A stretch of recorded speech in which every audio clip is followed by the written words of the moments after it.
Most folks think of the cowboy as an American invention, when in fact the cowboy had his beginning south of the Rio Grande in Mexico. The first North American cowboys were 16th century horsemen called vaqueros, meaning those who worked with cows.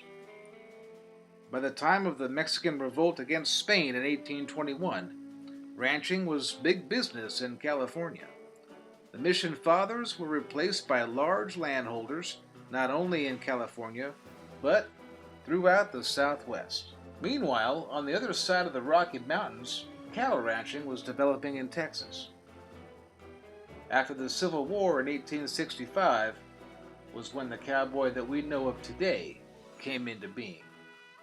Many of the soldiers on both sides drifted west. Most were weary of war and wanted a new lifestyle. Many cowboys were drifters moving from one job to another. They seldom owned nothing more than the clothes on their back and the boots on their feet. In the Southwest, they slept in Tucson beds, which were made of lying on your back and covering yourself up with your front. There's gotta be a better way. If they weren't sleeping directly on the ground, they used canvas mattresses, which were stuffed with Montana feathers, meaning straw or grass.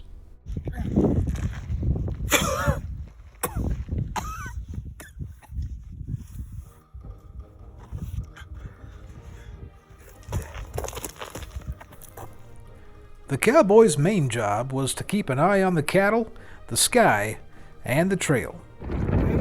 Sky, trail, cattle, sky, trail, cattle, sky. Got that all mixed up. Since most of the cattle were out west, and most of the buyers were back east, a system of getting the cattle to market had to be developed. The secret of trailing cattle is to never let your herd know that they are under restraint. Let everything that is done be done voluntarily by the cattle. From the moment you let them off the bed ground in the morning until they are bedded down at night, never let a cow take a step except in the direction of its destination. In this manner, you can loaf away the day and cover from 15 to 20 miles, and the herd in the meantime will enjoy all the freedom of the open range. So it was the cowboy's job to get the cattle to the train stations, sometimes over 1,000 miles away. A cowboy's assigned post on a drive gave him rank. The trail boss rode ahead to scout for water and grass. Cookie followed in the chuck wagon. Top Hands rode point at the front of the herd, the post of honor. Tenderfeet rode drag.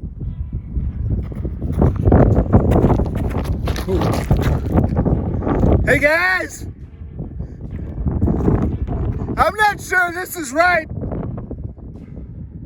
Guys! Hello!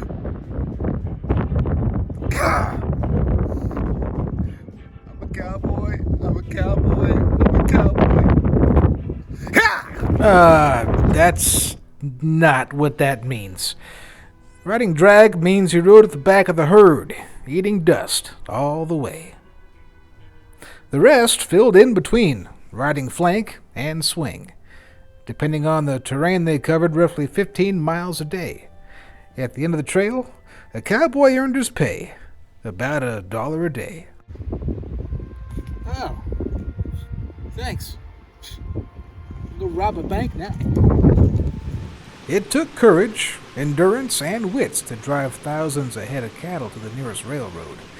The dangers along the way included hostiles, raging rivers, most cowboys couldn't swim, cattle thieves, and stampedes.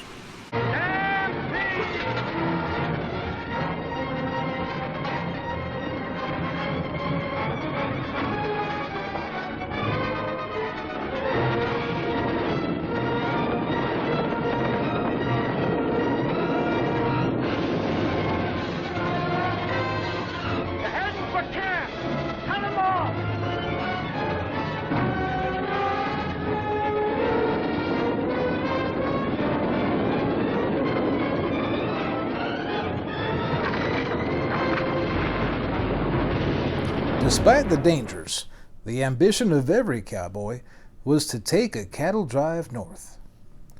Thanks for watching part 1 of The American Cowboy.